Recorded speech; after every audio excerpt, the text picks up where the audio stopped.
What's going on, guys? Derrick Jaxon here, and today I am joined by my lovely wife, Danae, and we just wanted to address a couple of things. We understand that some of you may have already heard, maybe not, that this chapter of our marriage is one that was preceded by a marriage that I completely failed. And I would say it just started around August, maybe September of last year. But, a lot has been said already about what was the cause and all that other stuff. Some of it is true, some of it is completely false. But the truth is, and I'm saying it here now, is that Derrick Jaxon was involved with other women outside the marriage. And by involved, I want to be clear, I'm not talking about just casually kicking it, maybe a lunch or something like that. I'm talking about as serious as sex, to sexual flirtation and meeting up and that kind of thing. And some things that otherwise may be considered okay by some in terms of like just chatting or checking on people or being checked on by people that I've had a previous encounter with.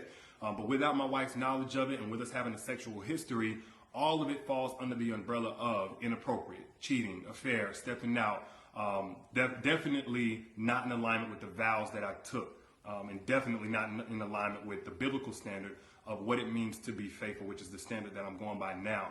Now, I'm saying this publicly, not because I'm, married to you guys. First and foremost, I'm accountable to God. Then I have to be accountable to my wife, in which we've already had this conversation. I've already told her literally everything. I've given her basically a roll call list. If I've said hello to a woman in the last 12 years of me knowing her, she knows about it. But now that it's been made so public, it's important that I first off let you guys know I do not stand by those actions. I don't want to encourage anybody to do that. And then secondly, I know that I cannot build a platform preaching certain things, preaching against certain things, and then in my real life live contrary to that for any amount of time or any length of time to any extent and think that I can't be held accountable.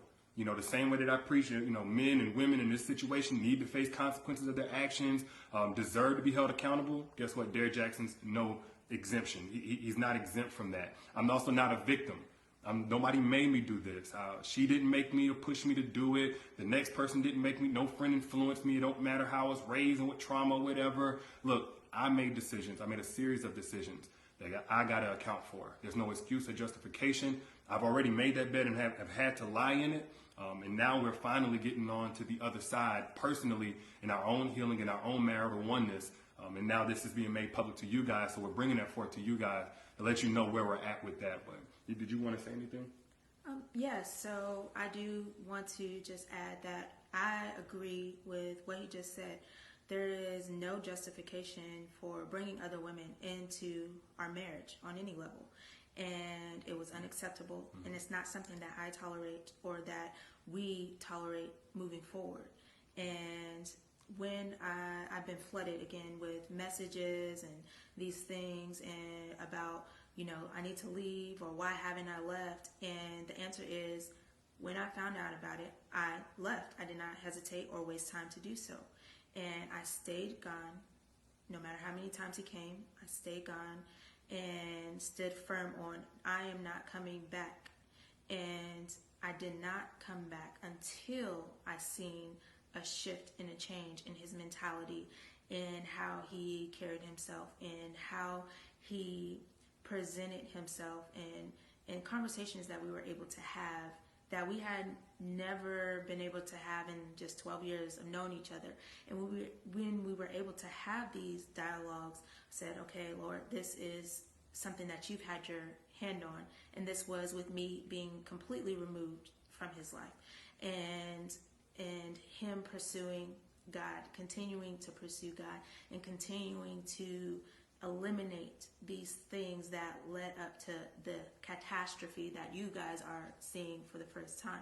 So there's nothing out there right now that is information that I don't already know about or haven't known about. And so this is not something that is new. We have moved forward from it. We have gotten counsel for it and continue to do so.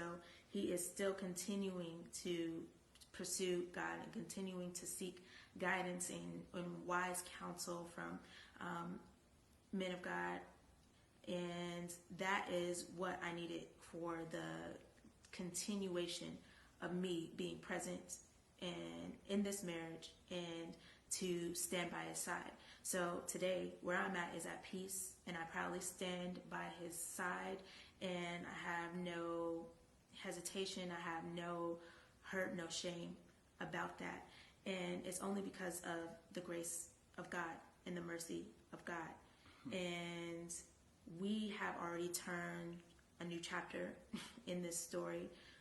We are continuing to move forward, and we are just now sharing that with you all. And I forgave him, and most importantly, God has first forgiven him, and I also forgive the others as well. And with that, we are free and moving forward. So absolutely, that's all I have. Yeah. And I get it. Some of y'all, like, this may come as a huge shock, probably a huge disappointment. I let a lot of you down. If you've had a perspective shift on who Derrick is, hopefully it's away from anything remotely close to perfection. And it is simply that, I am a human, and that does not justify anything that I did. But I don't want anybody out there to be putting me on a pedestal. If you did, and I hate that you did that. Maybe I gave you cause for that, and I apologize if I did. For those who are saying, Derrick, I don't want to ever listen to you again, it's totally understandable. I appreciate you while I had your support and helping me get the message out about healing and healthy relationships to so many people who needed it, myself included. And for those who are going to continue to support, man, I appreciate you like never before, because I know it's not going to be easy going forward, at least for a little while so many things are still fresh and attached to my name. But for everybody out there, if you get nothing else from what I've ever said over the last 9 years or right here in this video, please get this. Nothing is right until it is right with God. Mm-hmm. Nothing works until it comes into alignment with biblical standard of how God told us to do things, especially when we're talking about a marital, spiritual covenant. Yes. You cannot do this by your own understanding, your own intelligence, your own willpower, your own values. You have to have the grace of God to break free from certain things, to stay away from certain things, to not operate from your lowest self, whatever it may be. And it's because it's really only by God's grace that we're even able to be here on this video, holding hands. Well, like a year ago, 7-8 months ago even, I couldn't see this happening. I thought it was over, and I already had begun establishing my relationship with God. But that's the fruit of bringing things in alignment with God. And the mess that's been made, the mess that's now being made public from last year and years past, that's a result of getting out of alignment with doing things God's way.